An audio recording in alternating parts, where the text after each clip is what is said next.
আমাদের কয়েকটি দাবি ছিল, তার ভিতর প্রথম দাবিটি ছিল যে পুনরুত্থান দিবসটি যেন জাতীয়ভাবে ছুটির দিন ঘোষণা করা হয়। দ্বিতীয় দাবি ছিল আমাদের ট্রাস্ট, খ্রিস্টান কল্যাণ ট্রাস্ট এর যেন পুনর্গঠন করা হয়।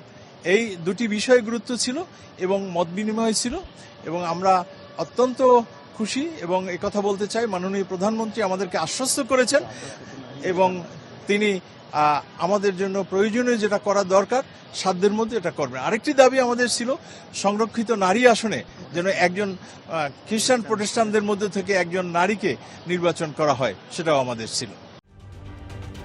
ঢালাইয়ে দৃঢ়তা, নির্মাণে নিশ্চয়তা, প্রিমিয়ার সিমেন্ট, ঢালাইয়ের রাজা।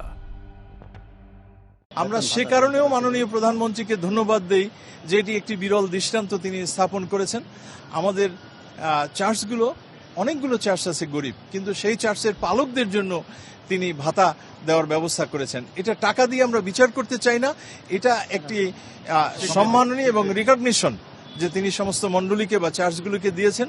সেই কারণে আমরা মাননীয় প্রধানমন্ত্রীকে আন্তরিকভাবে ধন্যবাদ জ্ঞাপন করেছি। খ্রিস্টান কল্যাণ ট্রাস্টের পুনর্গঠন চেয়েছি, কারণ আগে যারা ছিলেন এখানে, আমরা ওই শব্দটা অনেক সময় বলি না, তারপরে ওই কথা বলি যে আওয়ামী শাসনের সাথে যারা যুক্ত ছিল তারাই ওই কমিটিতে এখনো আছে, দুই একজন ছাড়া। তাই আমরা জাতীয়তাবাদী দলের সাথে যারা যুক্ত সমমনা, তাদের দ্বারা যেন এই ট্রাস্টটি গঠন করা হয় সেই আবেদনও করেছি, এবং সকল চার্চের প্রতিনিধিত্ব যেন এখানে পায়।